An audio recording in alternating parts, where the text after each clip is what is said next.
in there, and we will have that come forward.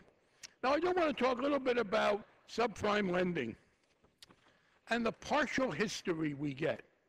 The fact is that the Republican Party controlled the House and the Senate from 1995 through 2006. During that period, they showed remarkable restraint. As eager as they were to restrain subprime lending, as passionate as they were to reform Fannie Mae and Freddie Mac, they didn't do it. That's a degree of abstinence unparalleled in political history. They were in charge. And whose fault was it? Apparently it was our fault. It was my fault.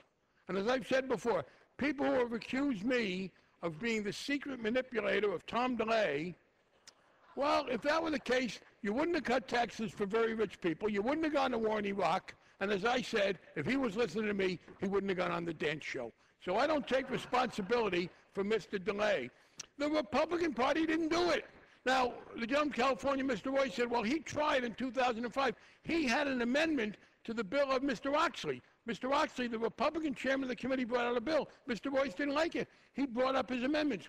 If no Democrat had voted either in committee or on the floor of the House on that bill, it would have looked exactly as it looked. It was a majority of Republicans. Now, apparently, the gentleman from California, Mr. Royce, wasn't able to persuade even a third of his fellow Republicans to vote with him.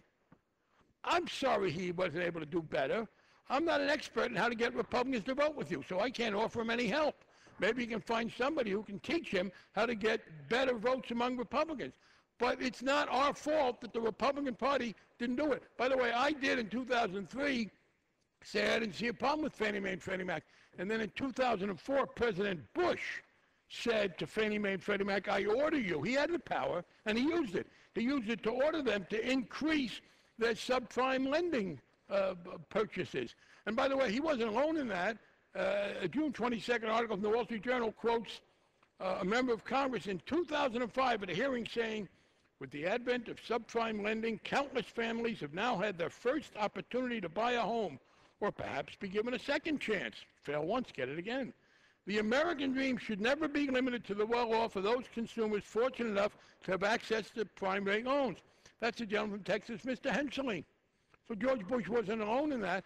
And then 2007 came and the Democrats took power. And we passed the bill for the first time in this House to tough regulate Fannie Mae and Freddie Mac. And Secretary Paulson liked the bill. He said it didn't go as far as he'd like, but it was a good bill.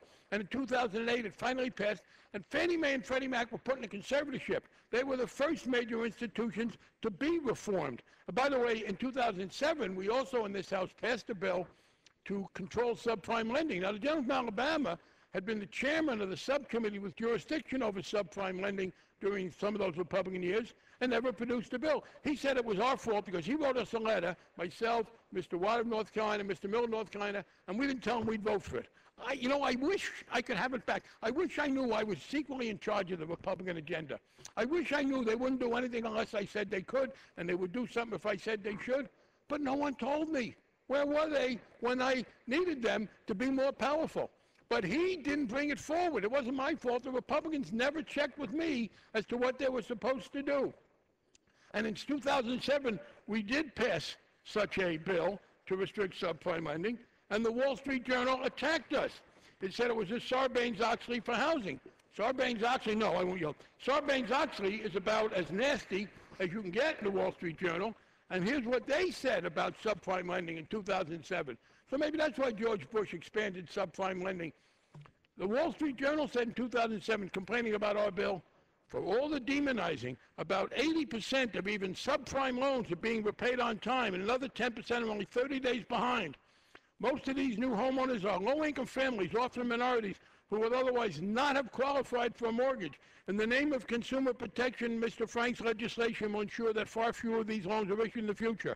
Yeah, unfortunately, a couple years too late, because we couldn't get that through. But the Wall Street Journal was right, we would limit them, but wrong, along with the gentleman from Texas, Mr. Henseling, about the subprime loans. And I always wanted to do affordable rental housing, which that administration opposed.